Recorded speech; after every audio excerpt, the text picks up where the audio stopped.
Hello, Aquinas Golf. As you're watching this, you're probably getting ready to put together an off-season game plan when it comes to your golf game, swing technique, short game, etc. And that's all very important as you get ready for the fall. Try to build yourself up in that way. But there's also a way you can build yourself up through resistance training that will allow you to become a better and more athletic golfer the next time you tee it up in competition. Might be this summer, might be in the upcoming fall for Aquinas.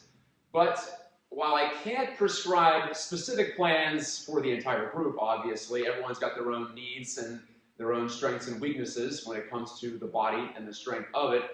What I can say, generally speaking, is that there are 5 modes of motion or planes of motion that the body moves through that we can get stronger in order to help you become a better golfer next time around.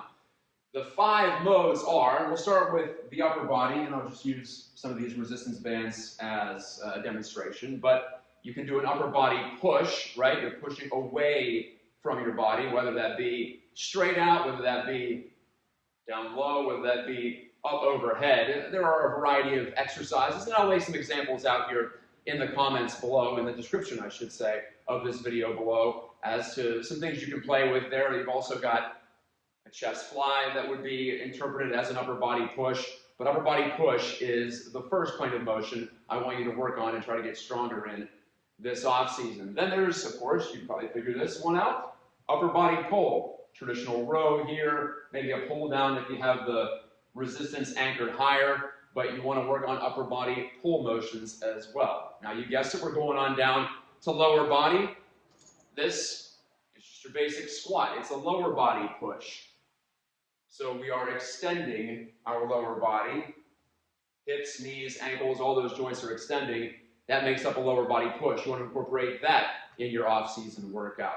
Then there is the lunge, and we've talked about this as far as developing our range of motion and making sure we're not tight there, but lunge, of course, looks like that. You can do basic variations on that. You can do a drop back step, you can do a forward lunge step, all ways that you can develop the entire range of motion there, but you want to incorporate lunging in your off-season resistance plan. And finally, this one is often neglected, but when you're in your golf posture, you are hinging at the hips. So you want to do something that involves, whether it be a deadlift, where you are working the hip hinge, and so you can feel that and allow the posterior chain, the back side of your body, in other words, to develop in that way. It's an often neglected part of our bodies, is the back, right? The back of our upper body, also the glutes, the hamstrings, the calves on our legs. So doing a lower body hinge is also integral to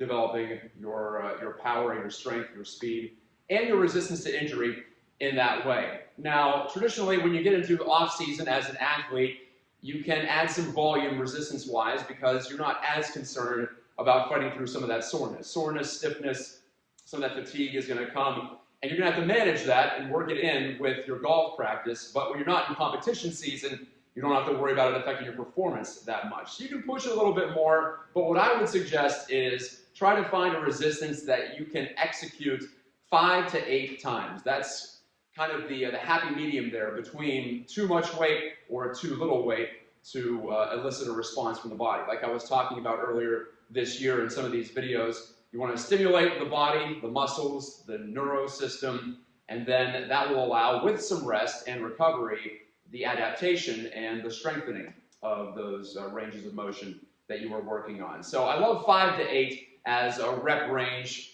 Say you start with 50 pounds with a 1-arm push. You can do that 6 times. Next time you go into the gym, try to do it 7 times. Try to do it 8 times with good form, no cheating. You have to be honest with yourself. Record it, whether it be in a traditional notebook, which I still keep with me for my gym workouts, or on your phone. There's so many ways to do it these days. There's really no excuse to not keep track of what you're doing. So it is so important to make sure that you are making progress upward, or at least keeping your strength where it is right now. But in the off season, you do want to focus on progression. Progressive overload is the term for that in the strength and conditioning world. So if you can suddenly execute 50 1-arm push, or pardon me, a 50-pound 1-arm push 8 times, Then try 55. Move up a little bit. See how many times you can do that. You should be able to get it to about 5 or 6, you would imagine, but these things are variable. But the bottom line is you just want to keep moving up, whether it be in reps, whether it be in form and execution, making sure that you're doing it the right way, or whether that be an actual resistance added on.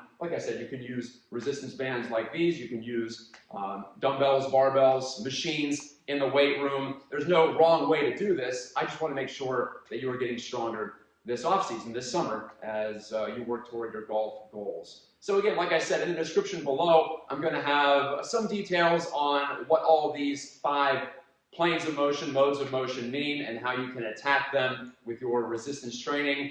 But golf is about becoming more resilient and stronger in the ways that we move. And these are the 5 main ways that human beings move. It all applies to the golf swing, whether that be two-footed squat, a lunge, where we're pushing with one side or the other. We're building our max lower body power. Like I said, the hip hinge, that helps you stay in your posture throughout the golf swing, and upper body push, upper body pull. That's self-explanatory. When you're coming down into it with your trail side, that's a push, while your lead side is pulling. So you have that working at the exact same time, in fact, in the golf swing. So keep working on your golf swing. Don't worry so much about doing golf-specific stuff in the off-season. Worry about developing your overall strength, the general strength and conditioning program. You have my contact information. Reach out with any questions. It's been great working with you this spring, and hope to be talking to you on the other side of the off-season as well.